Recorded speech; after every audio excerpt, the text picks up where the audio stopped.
చేతిలో జేబులు పెట్టుకు వెళ్ళే యాత్రికుడు.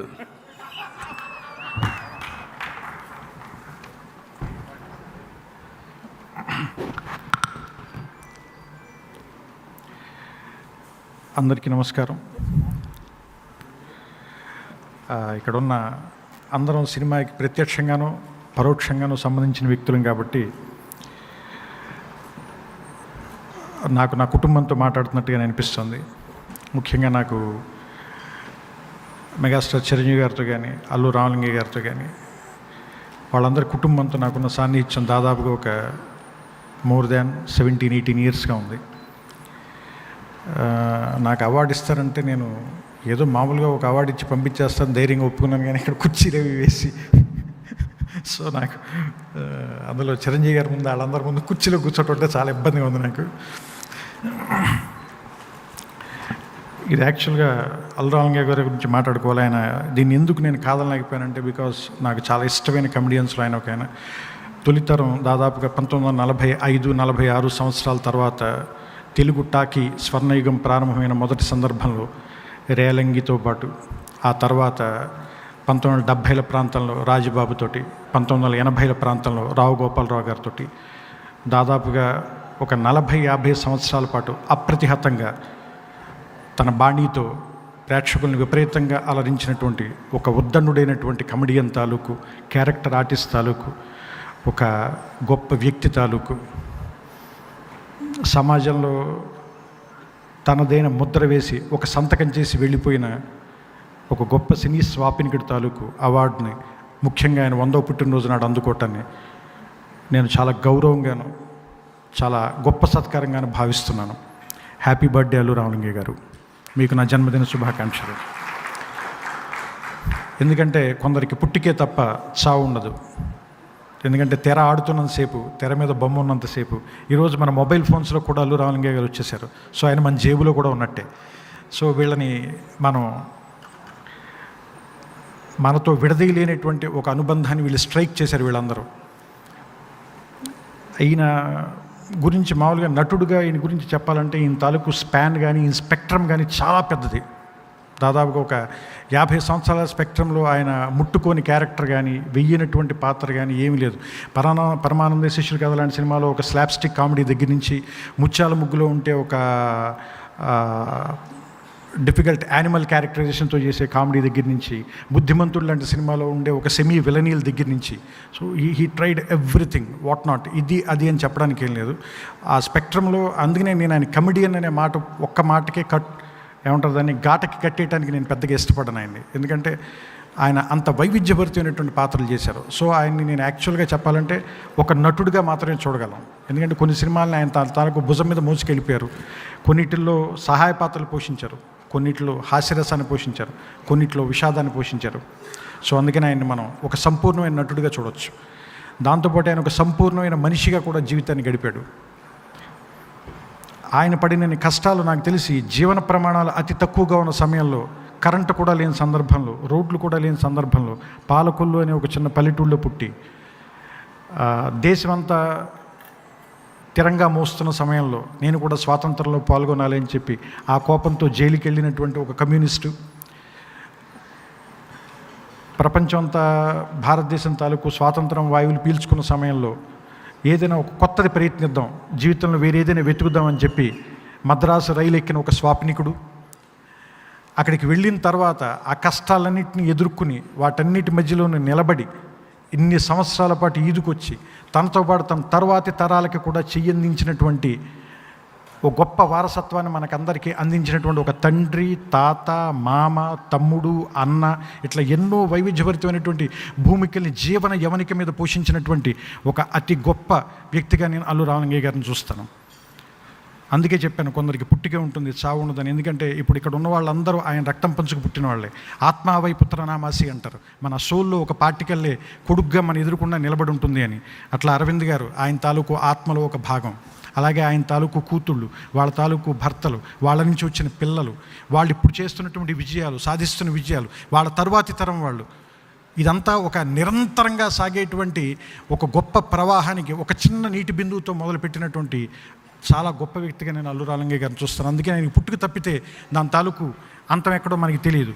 ఏదైనా నదీ మూలం ఋషి మూలం వెతకూడదంటారు. అట్లాగే నాకు అనిపిస్తుంది ఈయన తాలూకు చెట్ట వెతకటం కూడా మన తాలూకు మూర్ఖత్వం అనిపిస్తుంది. అందుకని ఈయన తాలూకు అంతాన్ని మనం వెతకద్దు. ఎందుకంటే ఈయన మూలం మనం చూసాం, ఈయన తాలూకు గమ్యం మనం చూస్తున్నాం. ఇది ఎక్కడి వరకు వెళ్తుందంటే, ఎక్కడ వెళ్ళి ఆగుతుంది అంటే ఆగుతుంది అనే మాట మనకు వద్దు. ఎందుకంటే అది వెళ్ళి సముద్రంలో కలవాలి, ఆ సముద్రం ప్రపంచం మొత్తం చుట్టి రావాలి. అందుకని వీళ్ళ విజయాలు ఇంకా ఎన్నో తీరాలకి వెళ్ళాలని, ఇంకా ఎన్నో సంవత్సరాల పాటు నిరంతరాయంగా వీళ్ళు సినిమాకి వాళ్ళ తాలూకు సేవలను అందించాలని ఈ సందర్భంగా నేను మనస్ఫూర్తిగా కోరుకుంటున్నాను. అట్లాగే అల్లు రామలింగయ్య గారికి సంబంధించినంత వరకు నాకు చాలా ఇష్టమైనటువంటి విషయాలు, ఆయన తాలూకు గాత్రం. అందరూ కూడా ఆయన నటుడిగా చూస్తారు కానీ ఆయన చాలా గొప్ప గాయకుడు. ఎందుకంటే ఆయన శ్రీకృష్ణార్జున యుద్ధంలో అంచెలంచెలు లేని మోక్షం అనే పాట పాడేటప్పుడు ఆయన చేసిన తాలూకు అభినయం కానీ, ఆయన గొంతులో ఉన్న లాలిత్యం కానీ, అలాగే మాయాబజార్ సినిమాలో పద్యాలు పాడేటప్పుడు ఆయన వంగర ఇద్దరు పద్యాలు పాడేటప్పుడు వంగర వెంకట సుబ్బయ్య గారి తాలూకు గాత్రం కొంచెం టఫ్గా ఉంటుంది, కానీ గొప్ప లాలిత్యం ఉన్న గాత్రం మాత్రం అల్లు రామలింగయ్య గారిది. సో అందుకని ఆయన తాలూకు గాత్రం నాకు చాలా ఇష్టం. ఎందుకంటే అప్పట్లో లైవ్ రికార్డింగ్ ఉండేది. అందుకని యాక్టర్లు ఖచ్చితంగా సింగర్స్ అయి ఉండాలి. సో మీరు singing in the rain cinema చూస్తే కూడా అందులో హీరోయిన్కి సింగింగ్ రాదనే ఆ అమ్మాయికి డబ్బింగ్ కోసం వేరే వాయిస్ ఇప్పిస్తారు. So that was very new in those days. అందుకని సింగర్స్, యాక్టర్స్ అందరూ సింగర్స్ అయి ఉండాలి. సో అందుకని ఆయన బేసిక్గా చాలా గొప్ప సింగర్ కూడా. నేను అరవింద్ గారితో చెప్పినప్పుడు ఆయన తాలూకు మీ ఇద్దరం రూమ్లో ఉన్నప్పుడు, అంటే నేను కొంచెం సభా పిరికిని, అందుకని సభలో ఉన్నప్పుడు చాలా ఎక్కువ ఓపెన్గా మాట్లాడలేను, కానీ మీ ఇద్దరు ఉన్నప్పుడు ఆయన తాలూకు హిస్టరియానిక్స్ కానీ ఆయన చేసిన సీన్లు కానీ చాలా చెబుతూ ఉండేవాడిని నేను. అందుకని ఆయన అల్లూరు ఏమంటారు దాన్ని, రావు గోపాలరావు గారి కాంబినేషన్ కానీ, ఆయన రాజబాబు గారి కాంబినేషన్ కానీ చాలా ఎక్స్ట్రాడినరీ కాంబినేషన్. అంటే అసలు మనం మాట్లాడుకుంటూ ఉంటే దాదాపుగా కొన్ని గంటలు, కొన్ని రోజులు మాట్లాడుకోవచ్చు. ఉదాహరణకు ఒక చిన్న విషయం చెప్పాలి అంటే కనుక, నర్తనశాల సినిమాలో రామలింగయ్య గారు రేలంగి గారి తాలూకు అసిస్టెంట్గా చేస్తారు. సామాన్యంగా అసిస్టెంట్లు మనం తోకగాడు లేదా చెంచా ఇలాంటి మాటలు వాడుతూ ఉంటాం. అందుకని ఆయన పేరు ఏమని పెట్టారంటే వాలతుల్య అని పెట్టారు. వాలం అంటే తోకతో సమానమైనటువంటి వాడు కాబట్టి ఆయన పేరు వాలతుల్యం. ఈయన పేరు ఉత్తర కుమారుడు వస్తున్నాడంటే ఉత్తకుమారుడు వస్తున్నాడు అంటాడు ఎవరిని, రేలంగిని. అనగానే ఆయన అంటాడు, అసలు నా పేరు లోకోత్తర వీరకుమారుడు రా, నీలాంటి వాళ్ళు పలకలేరని దాన్ని ఆది మధ్యాలు అంతం చేసి ఉత్తర కుమారుడు అంటే నువ్వు దాన్ని కూడా సరిగ్గా పలకట్లేదేంట్రా వాలతుల్య అంటాడు. సో అందుకనంటే ఎక్స్ట్రాడినరీ సాహిత్యంతో కూడినటువంటి, చాలా ఇంటలెక్ట్ వాడితే తప్ప అర్థం కానటువంటి, చాలా హై స్టాండర్డ్ ఉన్నటువంటి కామెడీని చేసినటువంటి వ్యక్తులు కేవీ రెడ్డి గారు లాంటి మహానుభావులతో పనిచేసినటువంటి వాళ్ళు.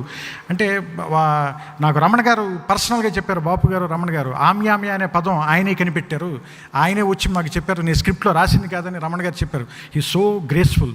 ఆయన చాలా అంత గొప్ప రచయిత, అంత ఓపెన్గా అది నాది కాదు ఆ నటుడిది అని చెప్పి క్రెడిట్ ఆయనకి అప్పచెప్పాడు. చాలా గొప్పది ఉంటుంది. బుద్ధిమంతుల్లో అందరూ స్నానానికి వెళ్తుంటారు. స్నానానికి వెళ్తుంటే పూజారి గారు అంటే నాగేశ్వరరావు గారు స్నానం చేసి వెళ్ళిపోతుంటే అందరూ ఆయనకి దండం పెడుతుంటే ఈయన అంటాడు, ఎవరు మనకి ఆ పూజారి గారికి ఏమంటారు, ఆ గుళ్ళో ఉన్న దేవుడికి కూడా ఇంత భోజనం పెట్టే సాక్షాత్తు నిజమైన దేవుడు మన ప్రెసిడెంట్ గారు, ఆయన సంగతి చూసుకోండి అని చెప్తూ కాలుజారి కింద పడిపోతాడు. చాలా దాన్ని ఆయన చేసే విధానం కానీ, అసలు ఎక్స్ట్రాడినరీ టైమింగ్ కానీ, అండ్ ఆయన తాలూకు అండర్స్టాండింగ్ టువర్డ్స్ ఏ క్యారెక్టర్. ఎందుకంటే కేవలం కామెడీనే చేస్తామంటే మొదటి 3-4 సంవత్సరాలు చేయటం వరకు ఈజీ, 5వ సంవత్సరం నుంచి చేయటానికి ఏమి ఉండదు. బట్ 5వ సంవత్సరం నుంచి ఏం చేయాలంటే ఆ క్యారెక్టర్నే పట్టుకుని ట్రావెల్ చేయాలి. అందుకని అన్ని సంవత్సరాల పాటు వాళ్ళకి మనకి బోర్ కొట్టలేదు. ఎందుకు మనకి ఎవరైనా బోర్ కొట్టరు అంటే, మన అమ్మ మనకి బోర్ కొట్టదు, మన నాన్న మనకి బోర్ కొట్టడు. ఎందుకంటే వాళ్ళు వాళ్ళలాగా ఉంటారు, మన ఇంప్రెస్ చేసే ప్రయత్నం చేయరు. ఒక నటుడు ప్రేక్షకుడిని ఇంప్రెస్ చేయాలి అనేటువంటి భయాన్ని తీసేయడం అంటే వాడికంటే గొప్ప నటుడు మరొకడు లేడు. ఆ స్థాయికి వెళ్ళిపోయినటువంటి ఫియర్లెస్ యాక్టర్స్ వీళ్ళంతా. ఎవరో అల్లు రామలింగయ్య గారు కానీ, రేలంగి గారు కానీ, ఎస్వి రంగారావు గారు కానీ, వీళ్ళంతా. సో అందుకనే వాళ్ళు ఇప్పటికీ కూడా మనం ఎందుకు గుర్తుపెట్టుకుంటున్నాం, వాళ్ళని ఎందుకు మనం ఒక బుక్ లాగా మనం చదవాలనుకుంటున్నాం, వాళ్ళు చేసిన పర్ఫార్మెన్స్ నుంచి ఇన్స్పైర్ అవుతున్నాం, వాటిని కొంచెం అటు ఇటుగా మార్చి వేరే క్యారెక్టర్లు మేము అందరం ఎలా రాయగలుగుతున్నాం, కొత్త వాళ్ళు ఎలా చేస్తున్నారంటే బికాస్ దే వర్ ఫియర్లెస్. వాళ్ళకి ఇప్పుడు ఈ జోక్ పేలకపోతే ఏంటి, ఇప్పుడు ఈ క్యారెక్టర్ పండకపోతే ఏంటి అనే భయం లేదు. దాన్ని వాళ్ళు ఇష్టపడి వాళ్ళు చేసి వెళ్ళిపోవటమే. అంటే ఒక రకమైనటువంటి నాన్ ఋషి కురితే కావ్యం అన్నారంటే, కావ్యం రాసేవాడు ఋషి కాకపోతే కావ్యం రాయలేడని చెప్పారు. అట్లాగా వీళ్ళందరూ ఋషులైపోయారా యాక్టింగ్ చేసి చేసి చేసి ఒక స్థితికి వచ్చేసిన తర్వాత అనిపించినటువంటి వ్యక్తులు వీళ్ళు. అందుకే వీళ్ళు మనకి బోరు కొట్టరు. ఎందుకంటే ఎలా అయితే ఆవకాయ బోరు కొట్టదు, గోంగూర బోరు కొట్టదు, వర్షపు చినుకులు బోరు కొట్టవు, ప్రతి సంవత్సరం వచ్చే సంక్రాంతి బోరు కొట్టదు, ఇంటికి కట్టే మామిడి తోరణాల వాసన ఎప్పటికీ ఎలాగే ఇంపుగా ఉంటుందో, ఎప్పుడు పెట్టుకునే బొట్టు మనకి ఎంత అన్నిటికంటే గొప్ప అలంకారం అవుతుందో, ఎప్పుడు మనం చూసే గుడి ఎప్పటికీ మనకి బోరు కొట్టని ఒక కేర్ ఆఫ్ అడ్రస్ అవుతుందో, అల్లు రామలింగయ్య గారు లాంటి గొప్ప కమెడియన్స్ కానీ నటులు కానీ మన జీవితంలో ఎప్పటికీ బోరు కొట్టని మనతో బాటే నడిచేటువంటి నిరంతర ప్రయాణికులు వాళ్ళు. అందుకనే వాళ్ళకి మళ్ళీ మొదట ఎక్కడ చెప్పాను మళ్ళీ అక్కడే పూర్తి చేస్తాను. ఎక్కడంటే అలాంటి వాళ్ళకి పుట్టికే ఉంటుంది కానీ అంతం మాత్రం ఉండదు. సినిమాకి క్లైమాక్స్ చాలా ఇంపార్టెంట్ అంటారు. నాకు తెలిసి అతి గొప్ప క్లైమాక్స్ ఉన్నటువంటి నటుడు, తండ్రి, మామ, మెగాస్టార్ లాంటి అల్లుడిని సంపాదించుకోగలిగాడు. అరవింద్ లాంటి కొడుకుని కన్నాడు, బన్నీ లాంటి మనవణ్ణి, చరణ్ లాంటి మనవణ్ణి చూశాడు ఆయన. వాళ్ళందరి సక్సెస్ని చూశాడంటే ఒక సంపూర్ణమైన జీవితాన్ని అనుభవించాడు ఆయన. అన్నీ చూశాడు. అట్ ద సేమ్ టైం మీకు ఎవరికీ తెలియని బోల్డ్ అని కష్టాలు అనుభవించాడు ఆయన. చేతి కింద వచ్చిన కొడుకు చనిపోవడానికి చూశాడు, ఎన్నో కష్టాలను అనుభవించాడు.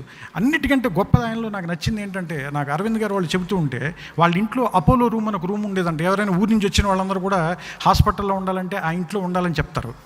మనకి దగ్గర డబ్బులు ఉన్నప్పుడు చారిటీ చేయటం లేదా ఇంకోళ్ళకి సాయం చేయడానికి మనకి ధైర్యం ఉంటుంది, రేపు ఏది కాదనే ఒక నమ్మకం ఉంటుంది. మన దగ్గర ఏమీ లేనప్పుడు కూడా మన దగ్గర ఉంది పంచుకోవాలి అంటే మాత్రం వాళ్ళు నిజంగా గొప్ప వాళ్ళే ఉండాలి, చాలా గొప్ప వాళ్ళే ఉండాలి. ఎందుకంటే డబ్బున్న వాళ్ళు చేయటంలో ఒక తృప్తి ఉండొచ్చు, లేదంటే ఒక గెలిచామన్న సంతోషం ఉండొచ్చు, లేదా అవతల వాళ్ళ కళ్ళల్లో ఆనందం చూద్దామని కోరిక ఉండొచ్చు. కానీ ఒక లేనివాడు చేసే దాంట్లో నిజంగా మానవత్వం మాత్రమే ఉంటుంది, ఇంకేం ఉండదు అందులో. సో అలాంటి గొప్ప మానవత్వాన్ని ఉన్న అల్లు రామలింగయ్య గారికి మనస్ఫూర్తిగా నా నివాళి అర్పిస్తూ ఆయనకి మరొక్కసారి పుట్టినరోజు శుభాకాంక్షలు చెబుతూ ముగించడానికి వచ్చే మొట్టమొదటి అవకాశాన్ని వాడుకోమని చెప్తారు. ఆ అవకాశాన్ని వాడుకుంటూ అందరి దగ్గర సెలవు తీసుకుంటున్నాను. శుభ సాయంత్రం, నమస్కారం.